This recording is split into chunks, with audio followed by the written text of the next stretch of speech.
Habari ma Africa, mimi ni King, nina furaha kukutana na wewe. Asante kwa kutazama King Says So. Ladies and gentlemen, today we've got quite a few stories to cover. Now let's talk about Duduzile Zuma, the daughter of the former president of South Africa, Jacob Zuma, who is in trouble in the Durban Magistrate Court. Now Dudu is being called in the court because of the tweets that she tweeted during the July unrest. She's been blamed as one of the people who has incited the violence of the July unrest. Is it fair that you can pinpoint everything on Dudu? Did these tweets really take people out in the streets? That's something we have to talk about, because this is a serious case. She's been charged on a terrorist act, under the Terrorist Act. So Dudu has to be very careful how she's going to defend herself in court. I also want to speak about the Ingonyama Trust staying there in KwaZulu-Natal. Ngwenya from the MK political party has said we need to be careful how we deal with this issue of the Ingonyama Trust and the land that is under the kingship of the Bazulu people and the Zulu monarch. Now, what Andile is saying is that if we allow the Ngwenyama Trust to fail, it will mean in the future that black people cannot handle the land that is under their custodian. That is so important. If you allow the Ngwenyama Trust under the Zulu monarch to fail, then it will be debated in the near future that African people cannot handle land. I like what Andile Ngitama said. I also want to speak about what Holomisa said about the defense force, the South African defense force there in the DRC. He says we are not doing good, we are underfunded, there's nothing that is going our way. We need to be honest about the situation and be honest with how much weapons we have and the ammunition that we can send there.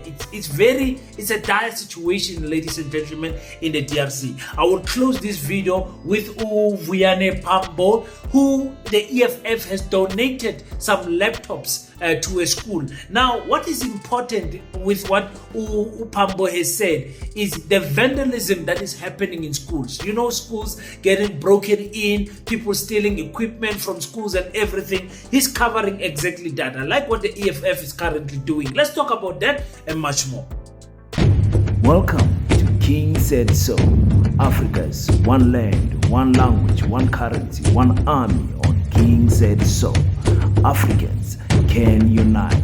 Your Pan-Africanist podcast. Enjoy. Peace in Pan-Africanism to all my African brothers and sisters from all around the world. Welcome back to King Said So. I'm your host, Kagiso Zinjiva Sono, and we're back at it again with another one.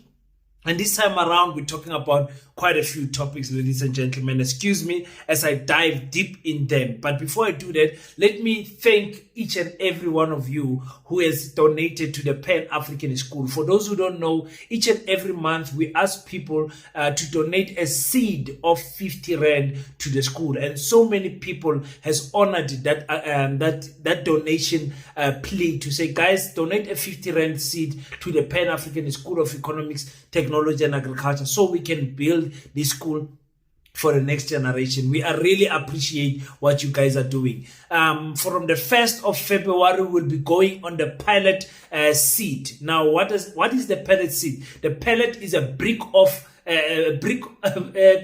pellet of bricks, let me say it like that. So we'll be giving out certificate to each and every individual that buys a brick of pellets for us, because we need to fast track this issue of building the school. People need to see that the school is standing up, the building is going up, the people are on site, they are working. It takes a lot of money to build this school, but I strongly believe that you South Africans, you Africans, will meet us halfway when it comes to this. In fact, you are not even meeting us halfway. You are working with us every step of the way. So starting from the 1st of February, we'll be asking you guys to buy the pellet. We're still deciding on 2 bricks that we want to use there. So I'll give you the final price of the pellets on the 1st of February. Thank you so much for everyone who has already sent me a WhatsApp and said, King, I saw you are doing a pellet drive. We want to donate 2 pellets, 3 pellets. I'm very happy with that type of spirit from us as African people.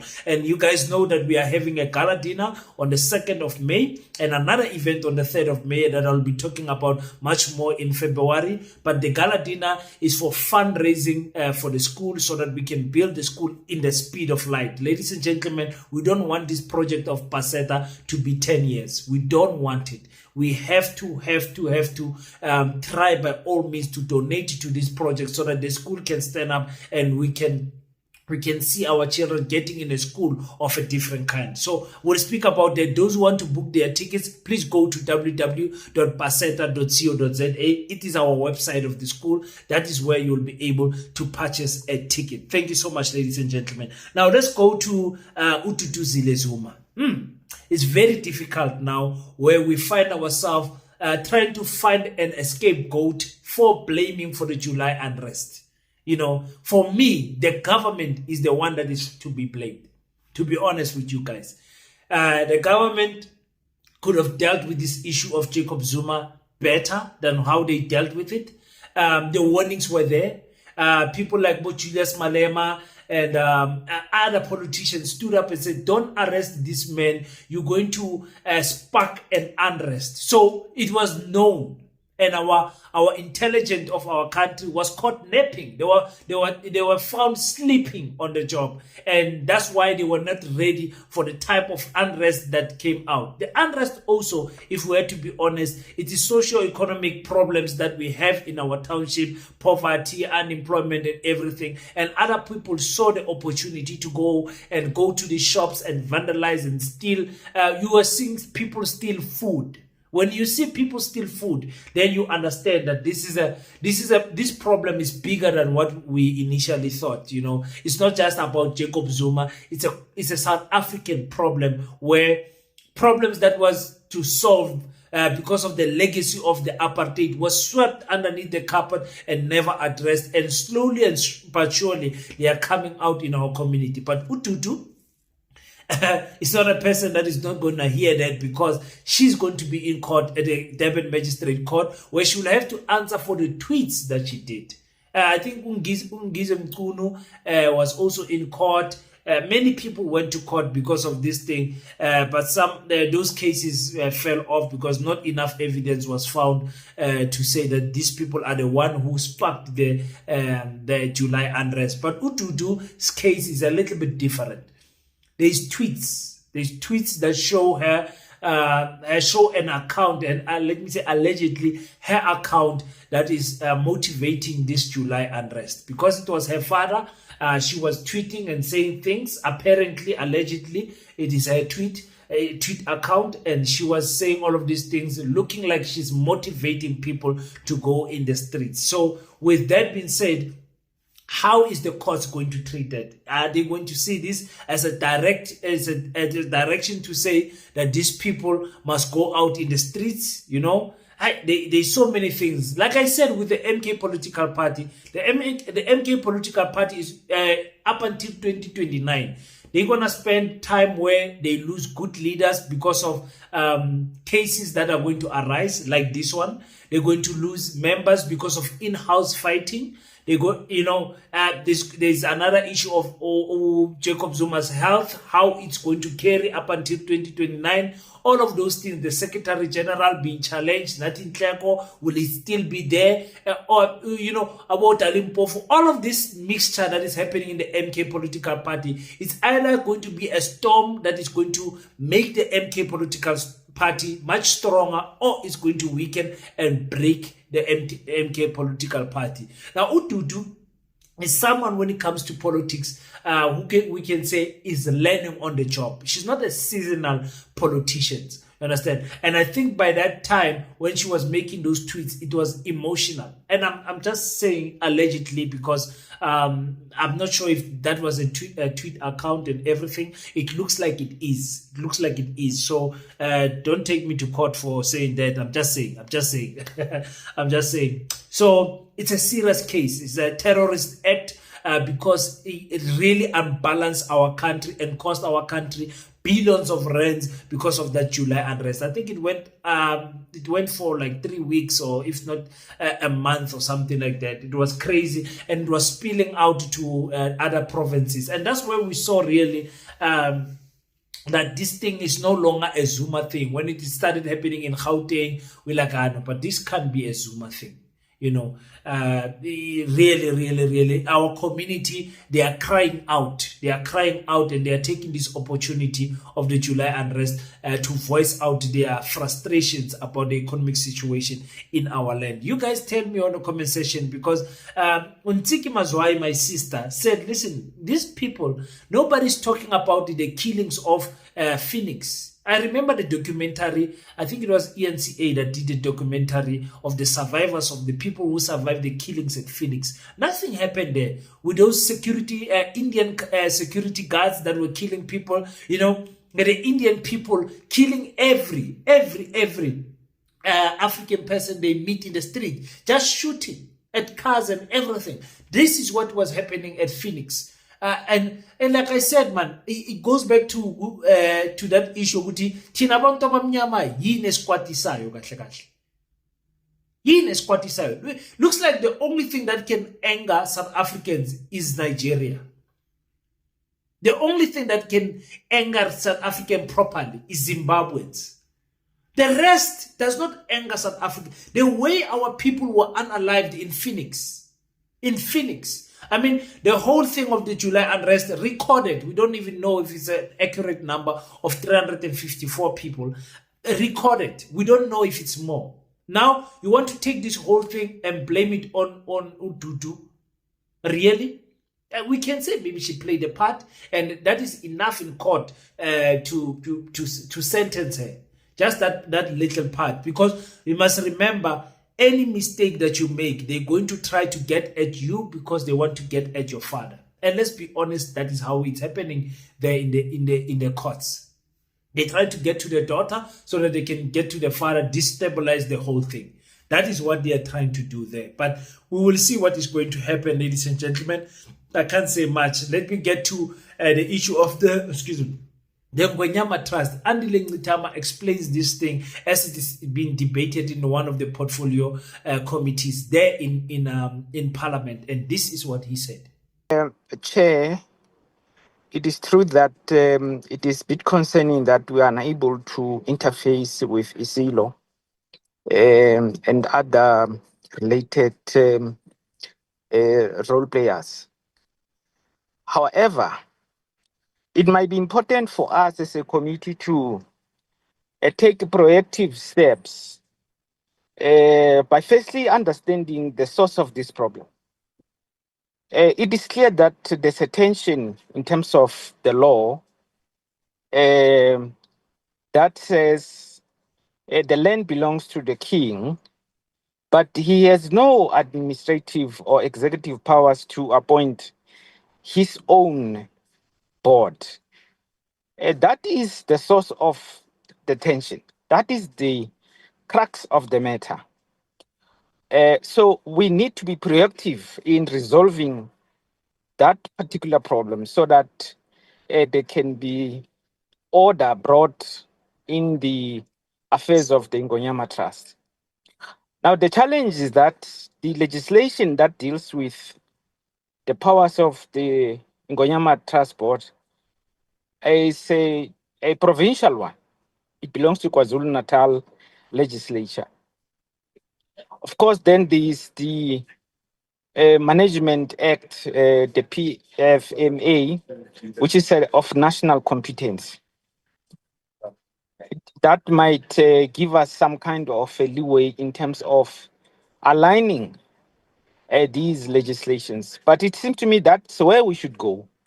Because as we repeat, we can't allow the Ingonyama Trust to fail. Because if that happens, it will be a serious weapon in the hands of those that are opposed to land being returned to our people, to simply say, you see, when Black people have land, they are unable to manage things. But this crisis is really the making of this tension between the Ingonyama Trust Act and the PFMA. But that act also creates the tension by splitting responsibilities and powers. And I can imagine as a king, I could be highly offended that the land that belongs to my people, I have no powers to appoint administrators of that land. It is an insult, in fact, Chair, that that legislation has been constructed in that manner. Because indeed, in effect, it denudes the powers of the king and renders him a mere induna. We cannot allow that. It's offensive. And that explains the anger of the king and how he has acted. We have a responsibility, therefore, to resolve that matter by making sure that legislation recognizes the powers of the king and respectfully gives him those responsibilities over the administration of the land of his people. It seemed to me, Chair, that we must go there in order to address this matter. I thank you. Yeah, 2 months ago, if not a month ago, the Zulu monarch, the king, Mrs. Zulu, fired the board. He said, everyone in the board, I don't want you guys anymore. Don't want you guys anymore. You guys, I don't want you. This is the board of the Ingonyama Trust. Now, the issue is the minister came out, Nyonso came out to say, no, the board is appointed by the minister of agricultural land reform. It is not appointed by the king. That's where the confusion is. Why is the land belonging to the king, but he can appoint the board? You know, what type of trust is this where the king does not have absolute power of his land? It's a total joke, ladies and gentlemen. So we're finding ourselves where we have to be guided. The king has to be guided and controlled by the PFMA of government.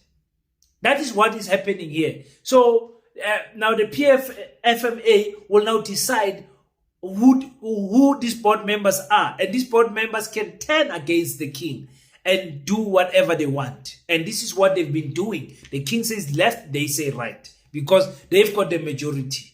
Yeah, and he appointed himself as the chairperson, of which was also another conflict thing that was happening there in the Ngwenya Trust.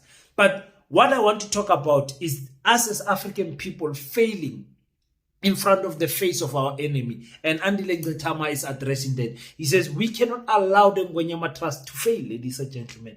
Because whether you are Tswana, Venda Tsonga, Wulawula Shangani, or whatever, you must not be happy to see the Ngwenya Trust suffering. It's going to have a ripple effect to every culture in South Africa and to each and every African person who wants to own land in hectares. They're going to say, you guys, even your king could not manage the Ngwenya Trust. It was fight after fight after fight. This is what they're trying to do, to break down, because with Umisi Zulu, Isido, I see, man, like even media is so, they've got their fingers in the royal family to delimish, to kill the image of the royal family, so that they can continue with this narrative that African people are good for nothing. This is what they are doing there in the Ngonyama Trust. You guys see what I'm saying? Anything that fails, that is black owned, black directed, black started, black everything, is going to affect us in the future. VBS, Itala, Paseta, I don't care, whatever brand you can name, whatever brand, as long as it's a black brand. What is that thing? A drip, that shoe thing. Excuse me. Excuse me, guys. Drip, whatever you can say.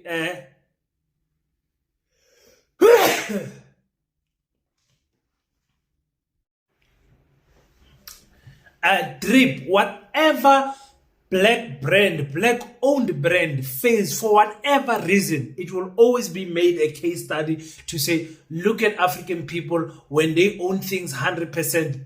This is what they do. Yeah. Drip, whatever black brand, black owned brand fails for whatever reason, it will always be made a case study to say, look at African people when they own things 100%. This is what they do. Yeah. And I didn't see this issue because actually I had Usol and Umeji speak about it to say there is an Africans Uber, all Africans Uber that will be catering for African speaking people. And I was like, ha, oh my God.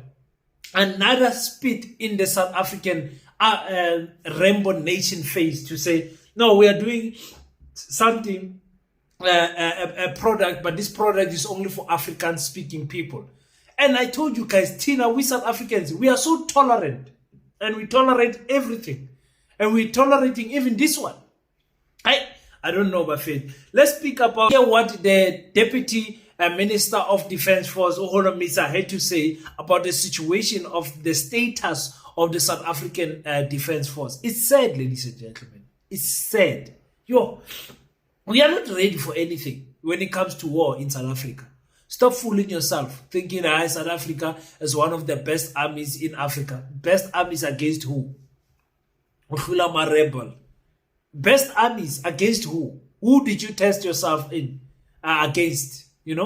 So let's hear what the Deputy Minister Ubantu Halumisa had to say.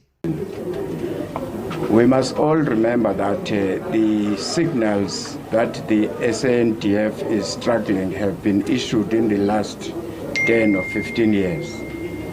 The defunding of the National Defense Force of South Africa led to us to say the state of readiness for our defense force. We cannot guarantee that we are ready because you are aware that we're struggling to even maintain the aircrafts, like the helicopters, which normally give cover, aerial cover, to our troops when they are under attack. So in terms of that, we hope that the Department of National Treasury and the Cabinet will rearrange some of the priorities. Remember that the government of South Africa, especially the previous 6 administration, since 1998, they focus more on social security as opposed to military security. And as a result of that, the defunding of the defense force began. But this is my wish one day to say all the nations in the world must agree to get rid of their bombs and get rid of their nuclear power and war machineries. I think all countries should agree that the best thing that they must have for the army is something like an AK-47. That all guns must be not manufactured anymore. I don't know. That's how I'm thinking. I'm thinking that if you manufacture guns and you manufacture these weapons, you are bound to use them at one point.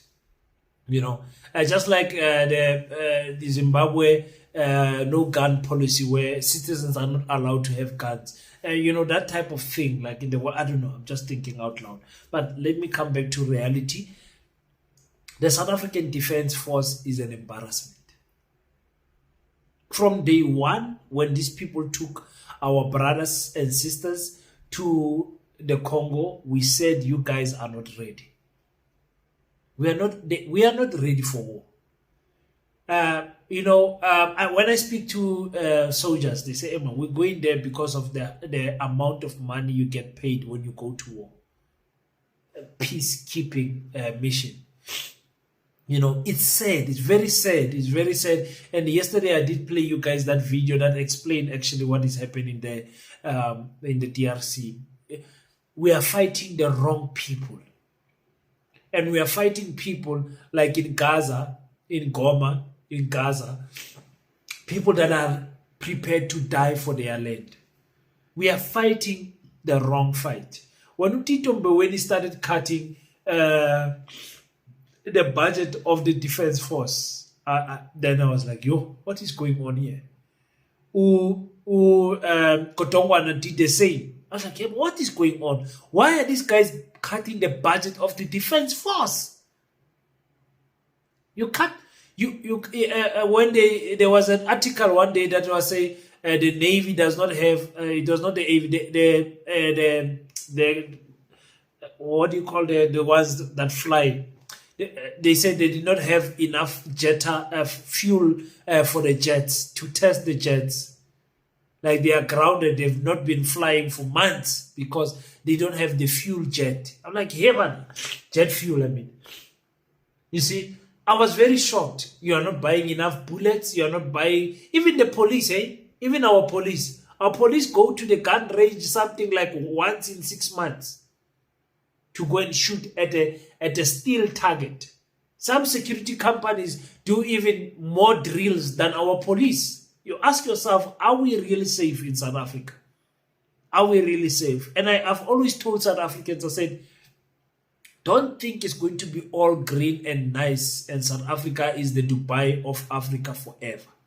Don't think that. As long as we don't unite as black people, don't think that. And I don't want to be a prophet of doom, but I'm just saying, South Africans, be careful how you treat other Africans. One day, sizobadinga nathi nasi. That's all I'm going to say when it comes to that. Vuyani Pambo, the EFF, has donated some laptops. They've been doing this since January. They're doing a great job, Shabi. EFF. You guys always attack me. Say, King, you're attacking the EFF, attacking the EFF when I'm criticizing the EFF. And really my critique of the EFF is one, the way they handle the issue of Nglozi. We're still waiting. Nglozi is still quiet.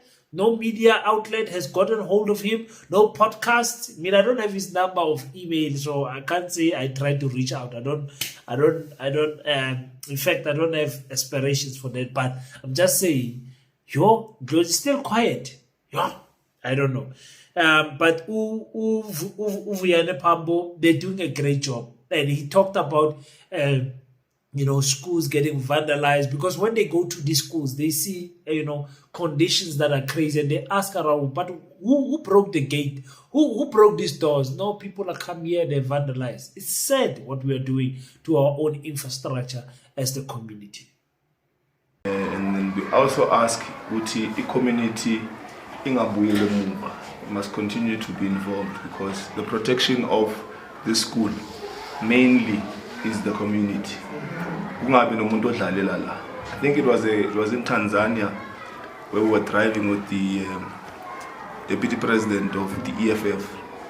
We passed schools without a gate, without fence, without walls. We asked the question, how is it possible? Because it's vandalism. They said, you don't play at the school. Before it used to be the church. Now they even vandalize the church. So we have to be alert and make sure ukuthi ikolo lezi zethu izozoshintsha impilo zethu, because the generation that comes after us must be better than us. That is the whole point. Akekho umzali othi ngifuna abantwana bami bangangihluli. Wonke umzali ufuna umntana wakhe aye kwamanye amazwe yena engakwazanga ukufika kuwo. But at this stage, abantwana bethu, they need to be able to travel through imagination. Now that can only happen through education, ngokufunda. And ngalokufunda lokho sesikuyisikhathi se-technology manje. Angeke sithi siyisikolo kodwa asina computer lab. Lokho akwenzi sense. So we will try to increase lapho sikhona khona, lani shota khona, nani nisitshele. Ningabheki kuphela lokho ama laptop, asenzeni sure nathi si-EFF la sikhona i-branch lethu leli under i-leadership ka-chairman uHadebe uThabo.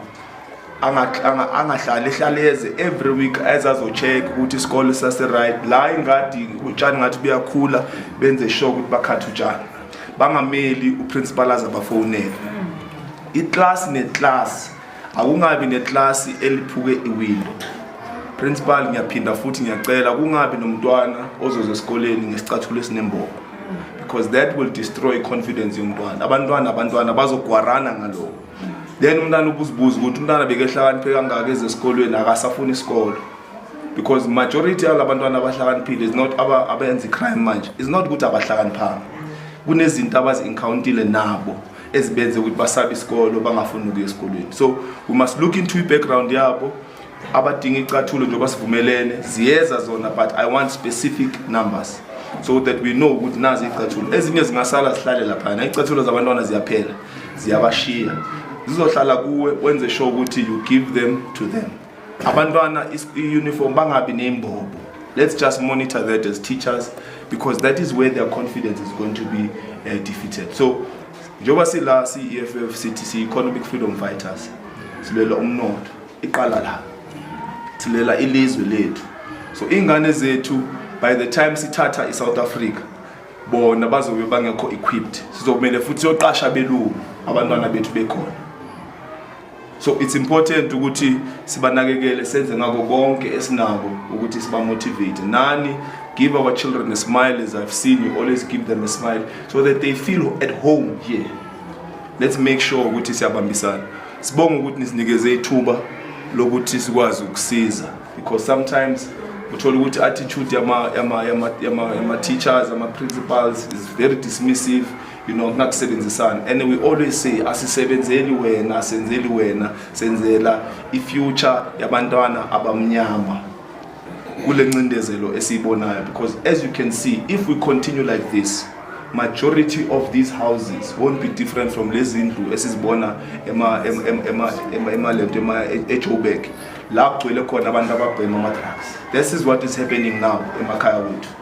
Uthola ukuthi ugogo ushonile, ingane asayina sesikolweni sibhema ama-drugs. But if isikolo is a place of motivation, they will never stop coming to school and they will never do drugs. Let's keep them busy. We need to also deal with into sports, because abantwana they can't just bachayise bahambe baye esikolweni baye ekhaya. Let's make sure ukuthi sizama ukulungisa ama-fields wabo. What we can, we must try help them. Badlala ibhola, badlala netball. Let's just be imaginative.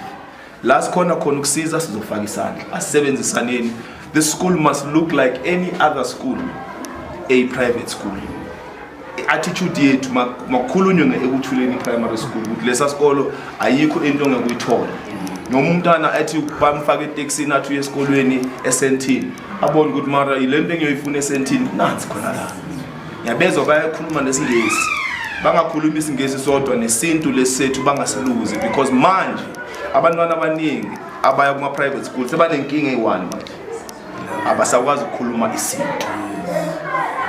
Yabona ukuthi sesiyaluza futhi. So asibalanseni, akusho ukuthi uma ukhuluma isingisi awukwazi ukukhuluma isintu, or uma ukhuluma isintu awukwazi ukukhuluma isingisi. Asizikhulumeni zonke, nibafundise namalwimi amanye, bangakhuluma isiXhosa sodwa ngoba umXhosa, bangakhuluma isiZulu sodwa ngoba umZulu, akhulume nezinye intetha. So kubalekile ukuthi we must build all-rounded human beings, so that nabo mabefika ku-university bashintshe impilo zabo.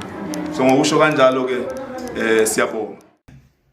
Now, well done to the EFF once again donating laptops to Ekutuleni Primary School. This is in, I think it's in Disloop in Soweto. So well done to the EFF, man. And I like it when these type of things happen in the primary school, as much as it's happening in the high school. Our children must grow in front of technology. Our children must not see a laptop for the first time in high school. They must grow up in front of technology. They must know, they must have a technological lab in primary school. They must have a workshop in a primary school. All of those things is things that are very important. By the way, Paseta has that on his plan.